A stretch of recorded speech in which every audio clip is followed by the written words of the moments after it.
Senhor, me proteja daquilo que eu não vejo, do que eu não ouço, do que eu não sei, mas o Senhor sabe. E obrigado por cuidar de mim, porque até na porta fechada, eu sei que sou protegido pela tua mão direita vitoriosa. E mesmo eu não merecendo, e não sendo digno do seu cuidado, eu sei que a sua graça e a sua proteção têm me acompanhado. Mesmo em meio às dificuldades, em meio às batalhas, eu sei que és comigo, e que posso confiar em ti. Sei que se não fosse a tua mão sobre minha vida, batalhas já teriam me parado, pois tu tens me dado forças, tu tens me livrado do mal e tirado dos meus caminhos aqueles que desejam o meu pior.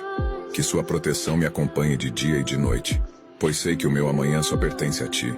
Que meus dias possam ser cheios da sua paz, e minha vida repleta da sua luz. Não me desampares, nem afaste de mim os seus olhos. Que a minha vida possa estar sempre na palma de tuas mãos.